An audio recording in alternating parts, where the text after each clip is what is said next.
अस्सलाम वालेकुम क्लास 9। उम्मीद करते हैं आप सब खैरियत से होंगे। आज हम करेंगे यूनिट 2 के एक्सरसाइज 2.4 के क्वेश्चन सेकंड एंड थर्ड को। प्रीवियस लेक्चर में हमने एक्सरसाइज के क्वेश्चन 1 को सॉल्व किया था। आज हम इसके क्वेश्चन 2 से स्टार्ट करते हैं। हमारे पास क्वेश्चन है शो डैट। हमारे पास ये लेफ्ट साइड को हमने सॉल्व करना है और उन्होंने कहा है कि वो हमारे पास राइट साइड पे 1 है और इसके इक्वल आना चाहिए। तो लेफ्ट साइड को हम सॉल्व करते हैं। हमारे पास जो वैल्यूज़ गिवन है हमारे पास है x की पावर a और उसके डिवाइड में हमारे पास x की पावर b। अगर हमारे पास बेसिस सेम हो तो उनकी पावर्स को हम इकट्ठा करके लिख सकते हैं। तो इधर हमारे पास x की पावर a और x की पावर b है, मीन इनकी बेसिस सेम है तो हमने बेस को 1 टाइम लिख लिया। उसके बाद हमारे पास इसकी जो पावर ऊपर वाली a है और नीचे वाली जो इस x की पावर b है, इसको जब हम ऊपर लेके जाएंगे तो ये हमारे पास माइनस b हो जाएगी। उसके बाद हमारे पास उसकी पावर है, ये इस x की पावर a और इस x की पावर b को सॉल्व किया तो x की पावर a माइनस b और इनकी पावर हमारे पास दी गई है a प्लस b। ये एज इट इज़ हमारे पास ऐसे आ गई। उसके बाद सेकंड वाले में भी हमारे पास यही स्टेप होगा कि x की पावर b और ये c ऊपर जाके माइनस c हो जाएगा। इसकी पावर हमारे पास दी गई है b प्लस c। उसके बाद थर्ड में भी हमारे पास बेस सेम है तो x आ जाएगा। उसके बाद उसकी पावर हमारे पास c माइनस और a ऊपर जाके हमारे पास माइनस हो गया और इसकी पावर हमारे पास दी गई है c प्लस a। अब देखिए हमारे पास इस x की पावर में है a माइनस बी और उसकी पावर में हमारे पास a प्लस बी। ये a minus B a plus B के साथ मल्टीप्लाई हो रहा है, b minus C b plus C के साथ मल्टीप्लाई हो रहा है। तो इनको हम देख लेते हैं। x की पावर हमारे पास दी गई है a माइनस बी और ये मल्टीप्लाई हुई बाय वाले a प्लस बी के साथ। उसके बाद हमारे पास आ जाता है नेक्स्ट x और इसकी पावर जो b माइनस सी थी ये मल्टीप्लाई हो जाती है b प्लस सी के साथ। Multiply x c minus a multiply हो जाएगा हमारे पास c प्लस a के साथ। a minus B a plus B हमारे पास एक फार्मूला है A square minus B square. इसको ओपन करते हैं तो हमारे पास a माइनस बी और a प्लस बी आ जाता है। ये हमारे पास फार्मूले की क्लोज शेप है इसके माइनस बी स्क्वायर। इसको ओपन करें तो हमारे पास a माइनस बी और a प्लस बी। अब क्वेश्चन में हमारे पास a माइनस बी और a प्लस बी है, इट मीन ये इसकी ओपन फॉर्म है। अगर हम इसको क्लोज करते हैं तो ये हमारे पास a square minus B square के इक्वल हो जाएगा। तो हम इसको क्लोज करके लिख लेते हैं। x की पावर में हमारे पास a square minus B square आ जाएगा। नेक्स्ट हमारे पास जो b माइनस सी और b प्लस सी है तो इसको भी अगर हम क्लोज करें तो हमारे पास बी स्क्वायर माइनस सी स्क्वायर आ जाता है। मल्टीप्लाई x और इसकी पावर हमारे पास c माइनस ए और c प्लस ए है तो ये फार्मूला हमारे पास c स्क्वायर माइनस ए स्क्वायर आ जाता है। अब देखिए हमारे पास इधर भी x है, इधर भी x है, इधर भी x है। हमारे पास तीनों की बेसिस सेम है। जब हमारे पास तीनों की बेसिस सेम है तो हम इनके वेरिएबल जो इनके पावर्स हैं इनको ऐड करके लिख सकते हैं। ए स्क्वायर माइनस बी स्क्वायर इसकी वैल्यू, इसके बाद हमारे पास जो इस x की है पावर उसको इसके अंदर ऐड कर लेते हैं। बी स्क्वायर माइनस सी स्क्वायर। उसके बाद नेक्स्ट वाली को ऐड करेंगे तो हमारे पास आ जाएगी सी स्क्वायर माइनस ए स्क्वायर। अब देखिए हमारे पास ए स्क्वायर है और ये हमारे पास माइनस ए स्क्वायर है तो ये आपस में कट जाता है। उसके बाद माइनस बी स्क्वायर है और बी स्क्वायर ये भी आपस में कट जाते हैं। माइनस सी स्क्वायर और प्लस सी स्क्वायर ये भी आपस में कट जाते हैं। ऐड इनको हमने किया तो ये सारी जो पावर्स हैं आपस में कैंसिल हो जाती हैं। इसके बाद हमारे पास जो x की पावर है वो आ जाती है नॉट। x की पावर हमारे पास 0 रह गई तो हमारे पास ये है कि किसी भी नंबर की जो पावर अगर हमारे पास 0 आ जाती है तो वो नंबर हमारे पास 1 के इक्वल आता है।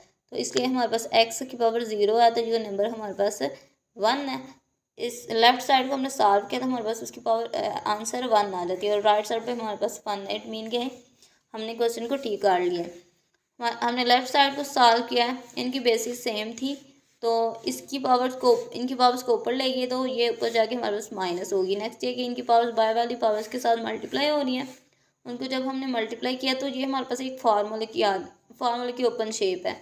फार्मूले को हमने क्लोज करके लिखा है। उनकी बेसिस सेम थी तो उनके पावर्स को हमने ऐड कर लिया, ऐड उनकी पावर्स को ऐड किया तो वो आपस में कैंसिल हो जाती हैं, उसकी पावर हमारे पास 0 रह जाती है।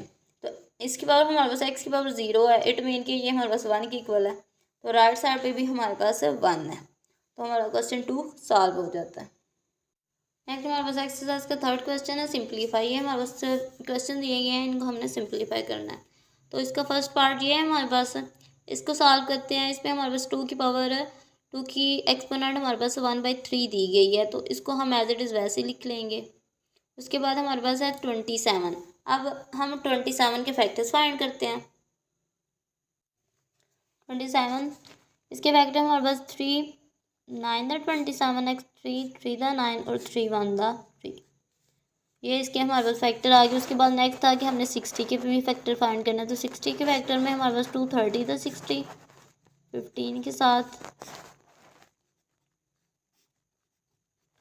तो ये हमारे पास 27 के फैक्टर्स आ जाते हैं और ये हमारे पास 60 के फैक्टर्स आ जाते हैं। तो इनको ऐड कर लेते हैं हम। हमारे पास 27 के फैक्टर्स आए हैं 3 की पावर 3 टाइम 3 है, तो 3 की पावर हमारे पास 3 आ गई। और नेक्स्ट उसका एक्सपोनेंट हमारे पास है 1/3। नेक्स्ट अगर हमने 60 के फैक्टर फाइंड किए हैं, तो 60 के फैक्टर में हमारे पास 2 टाइम 2 रिपीट हुआ है, नेक्स्ट 3 और फिर हमारे पास 5 आ गए हैं। और इसकी एक्सपोनेंट हमारे पास दी गई है 1/2। ये हमारे पास ऊपर वाली वैल्यूज थी। नेक्स्ट इसकी डिवाइड में हमारे पास है 184 एंड 9। इनके फैक्टर्स भी हमने फाइंड करने हैं। 180 के फैक्टर 90, नेक्स्ट हमारे पास ये 45 15 5 4, तो ये हमारे पास 180 के फैक्टर आ जाते हैं। 2 टाइम हमारे पास 2 टाइम 3 और 1 टाइम हमारे पास 5 आ जाता है। तो इसको क्वेश्चन में ऐड कर लेते हैं। 180 के जो फैक्टर्स आए हैं हमारे पास, 2 टाइम हमारे पास 2 आया, 2 टाइम 3 और 1 टाइम हमारे पास 5 आया। नेक्स्ट ये है कि 180 के एक्सपोनेंट में 1/2 है, तो इसकी एक्सपोनेंट में भी हमारे पास आ जाएगा 1/2। नेक्स्ट 4 की एक्सपोनेंट 1/3, तो 4 के अगर फैक्टर फाइंड करें तो हमारे पास 2 की पावर 2 आ जाएगी और इसकी एक्सपोनेंट हमारे पास है -1/3। नेक्स्ट हमारे पास है 9 और इसकी एक्सपोनेंट हमारे पास 1/3। 9 के फैक्टर जो है हमारे पास 3 की एक्सपोनेंट 2 और नेक्स्ट इसकी एक्सपोनेंट हमारे पास 1/4 है। ये हमने इनके फैक्टर्स फाइंड कर लिए। नेक्स्ट ये है कि ये 3 की जो एक्सपोनेंट 3 है, ये बार वाली एक्सपोनेंट 1/3 के साथ मल्टीप्लाई हो रही है। इसके बाद ये भी इसके साथ मल्टीप्लाई हो रहा है। इनकी जो एक्सपोनेंट है वो आपस में मल्टीप्लाई हो रहे हैं, तो इनको मल्टीप्लाई करके लिख लेते हैं। 2 की पावर 1/3 एज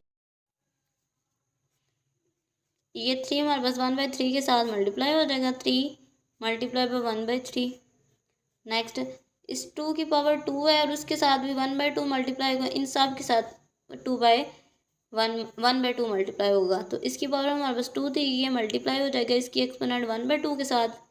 नेक्स्ट ये ये जो 3 है इसकी पावर हमारे पास 1 है, तो वो 1 मल्टीप्लाई होगा तो हमारे पास इसकी पावर आ जाएगी 1/2। नेक्स्ट हमारे पास 5 है, तो इसके ये भी हमारे पास इसकी एक्सपोनेंट 1/2 आ जाएगा। इसके डिनोमिनेटर में भी ये सेम यही स्टेप होगा। इस 2 की पावर 2 है और वो हमारे पास बाहर वाले 1/2 के साथ मल्टीप्लाई हो जाएगी। नेक्स्ट हमारे पास 3 की पावर 2 है, तो वो भी हमारे पास बाहर वाले 1/2 के साथ मल्टीप्लाई हो जाती है।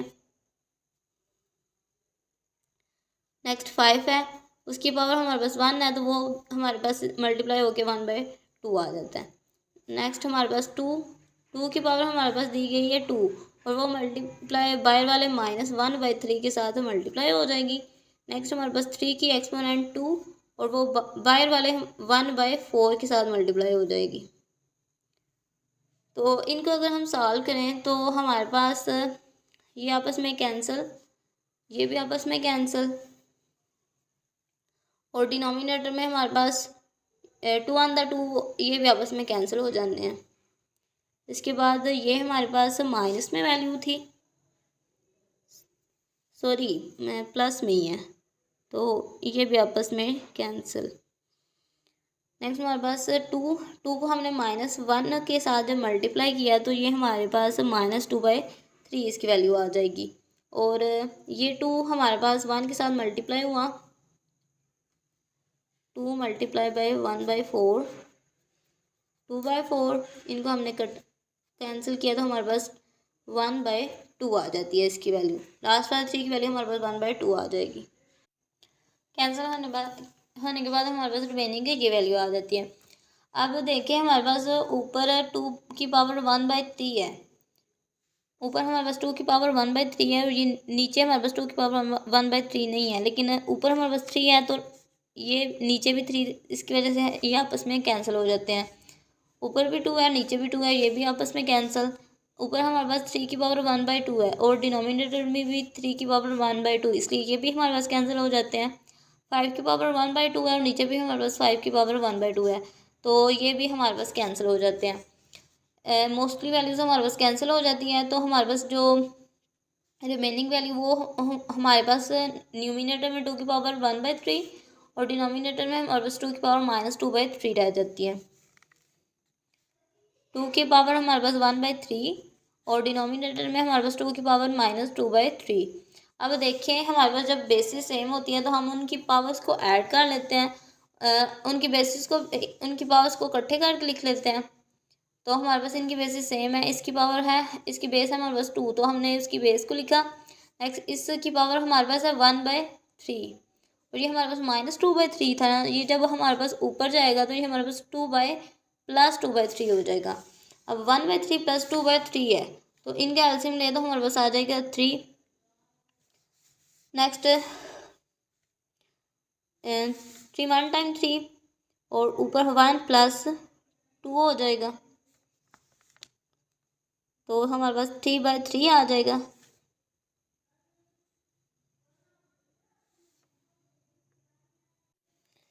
ये आपस में काट के हमारे पास 1 आ जाता है, तो इनको सॉल्व करने से हमारे पास जस्ट 2 आ जाएगा। 2 की पावर 1, तो ये हमारे पास है 2।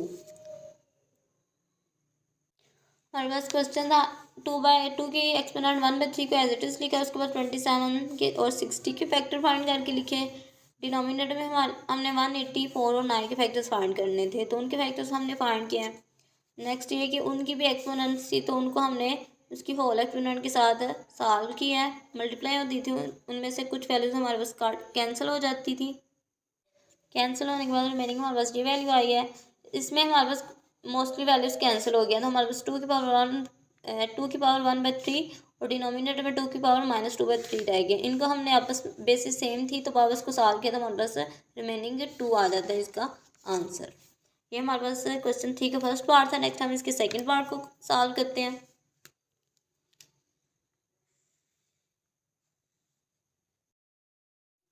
नेक्स्ट हमारे पास एक्सरसाइज का सेकंड क्वेश्चन है। इसमें हमारे पास है 2, 16, 25, इनके हमने फैक्टर फाइंड करना है। तो जब हम 2, 16 के फैक्टर्स फाइंड करते हैं तो हमारे पास 6 आ जाता है 3 टाइम और इसकी एक्सपोनेंट हमारे पास है 2/3। नेक्स्ट 25 के फैक्टर हमारे पास 5 की पावर 2 आ जाएगी और इसकी एक्सपोनेंट हमारे पास दी गई है 1/2। नेक्स्ट हमारे पास डिनोमिनेटर में 0.04 है, तो इस पॉइंट को हमने ख़त्म करना है। तो इस पॉइंट को ख़त्म करने के लिए हमारे पास क्या स्टेप होगा, 4 और इसकी जो हमारे पास पॉइंट के बाद 2 डिजिट्स हैं तो 100 आ जाएगा और इसकी एक्सपोनेंट हमारे पास दी गई है -1/2। और नेक्स्ट इस होल के ऊपर हमारे पास स्क्वायर रूट 4 1 था और ये इसको कैंसिल किया तो हमारे पास 1/25 आ जाता है और ऊपर हमारे पास 6 की पावर 3 और वो हमारे पास बाहर वाले 2/3 के साथ मल्टीप्लाई हो जाएगी। 3 की पावर 2/3 के साथ मल्टीप्लाई हो जाएगी और इस 5 की जो पावर 2 है ये भी बाहर वाले 1/2 के साथ मल्टीप्लाई हो जाएगी। नेक्स्ट ये हमारे पास 1/25 है और इसकी जो हमारे पास पावर है वो है -1/2। तो इसको हम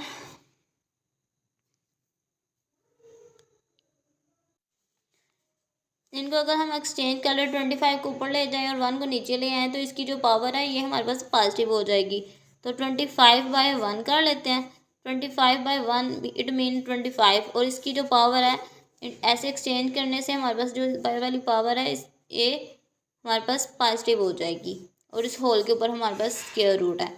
अब हमारे पास ये 3 2 6 और जब हमारे पास 6/3 आएगा, 6/3 है तो 3 to the 6। नेक्स्ट ये 2 1 था 2 और ये 2 हमारे पास से कैंसिल हो जाएंगे। नेक्स्ट ये हमारे पास इधर 25 है तो 25 के हमने फैक्टर्स फाइंड करने हैं। तो हमारे पास जो नेक्स्ट वैल्यू है वो आ जाएगी 6 की पावर 2 मल्टीप्लाई बाय 5, ये आपस में कैंसिल।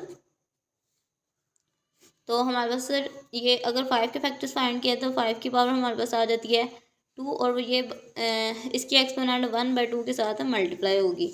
1/2 के साथ मल्टीप्लाई होने से हमारे पास रिमेनिंग जस्ट 5 रह जाएगा।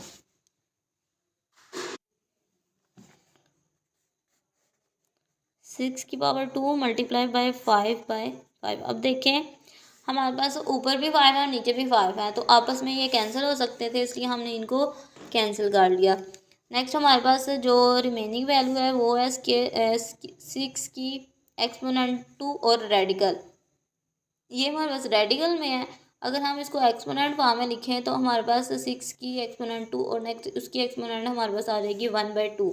अब ये वाला 2 इस 1/2 के साथ मल्टीप्लाई होगा, 2 मल्टीप्लाई बाय 1/2, जिसकी वजह से 2 1 2 और मीनिंग हमारे पास जस्ट 1 रह जाता है। 6 की पावर हमारे पास 1, तो 6 हमारे पास इसका आंसर आ जाता है। हमने 216 के और 25 के फैक्टर्स फाइंड किए। नेक्स्ट हमारे पास डिनोमिनेटर में 0.04 था, तो 0.04 को हमने पॉइंट को खत्म किया तो हमारे पास ये इस फॉर्म में इनको कैंसिल किया 1/25। इसकी पावर हमारे पास -1/2 थी, तो पावर को पॉजिटिव करने के लिए हमने वैल्यूज़ को इंटरचेंज कर दिया, जिसकी वजह से हमारे पास 25 ऊपर और 1 नीचे चला गया। तो हमारे पास रिमेनिंग हमने 25 के फैक्टर्स फाइंड किए तो हमारे पास 5 की पावर 2 और वो बाहर वाले 1/2 के साथ सॉल्व हुई। ऊपर सॉल्व करने से हमारे पास 6 की पावर 2 और 5 रह जाता है। ऊपर हमारे पास 6 की पावर 2 और 5 और नीचे हमारे पास 5, तो ये हमारे पास ऊपर नीचे होने की वजह से कैंसिल, और रिमेनिंग हमारे पास 6 के स्क्वायर और ये हमारे पास square root. Square radical form को हमने एक्सपोनेंट फॉर्म में लिखा है, जिसकी वजह से ये इनकी पावर्स कैंसिल और रिमेनिंग हमारे पास इसका जो लास्ट आंसर है वो आ जाता है 6। नेक्स्ट हमारे पास इसका थर्ड पार्ट है। हमारे पास है 5 की एक्सपोनेंट 2 और नेक्स्ट उस 2 की एक्सपोनेंट हमारे पास 3 दी गई है। डिवाइड 5 की पावर 2 और वो उसकी जो एक्सपोनेंट है वो 3 है।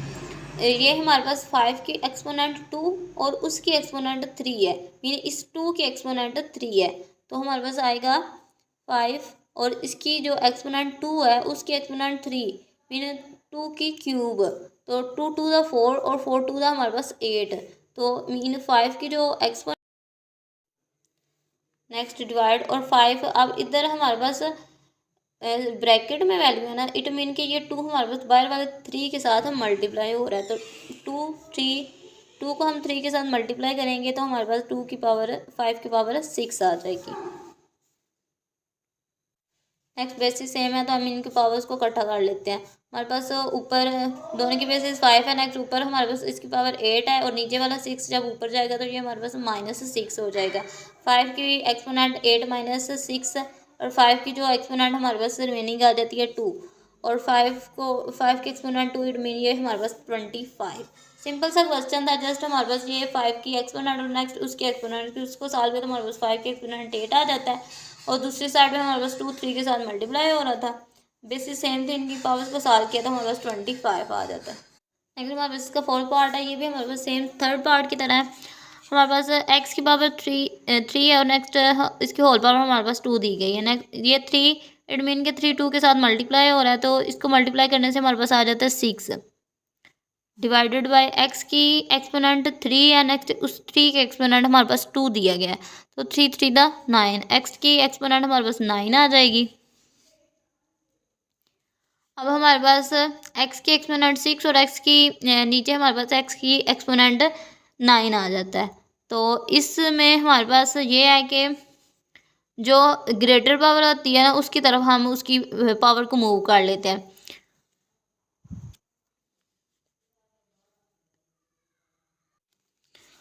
जब एक्स को नीचे लेके जाएंगे ऊपर हमारे पास 1 रह जाएगा, तो नीचे हमने इसकी बेस को लिखा, इसकी पावर हमारे पास 9 और ऊपर वाला जब 6 नीचे है तो ये हमारे पास आके -6 हो गया। 1/x की पावर हमारे पास आ जाती है 3, और यही हमारे पास इसका आंसर है। हमारे पास क्वेश्चन था सिंपल एक्स की एक्सपोनेंट 3 और उन होल की एक्सपोनेंट 2 थी, डिवाइडेड बाय एक्स की एक्सपोनेंट 3 और 3 की एक्सपोनेंट 2, जिसमें x is not equal to 0। इनको multiply 3 to the 6 divided by, अब x की पावर 3 है और इस 3 की एक्सपोनेंट 2 है, 3 टू द 9। अब हमने हमारा ये होता है कि जो हमारे पास इसकी ग्रेटर पावर होती है, हमने वैल्यूज़ को उसकी पावर्स को उस साइड पे मूव करवाना होता है। तो नीचे हमारे पास इसकी ग्रेटर पावर थी 9, इसलिए हमने ऊपर वाले एक्स की पावर 6 को नीचे ले आए हैं। इनकी बेसिस सेम थी तो एक्स 1 टाइम और एक्स की पावर 9, ऊपर वाला जो 6 प्लस 6 था, नीचे आके हमारे पास -6 और रिमेनिंग हमारे पास 1/x की पावर 3 रह जाती है, और ये हमारे पास इसका आंसर है। और एक्सरसाइज 2.4 कंप्लीट हो जाती है। नेक्स्ट अगले लेक्चर में मुलाकात होगी। अल्लाह हाफिज़।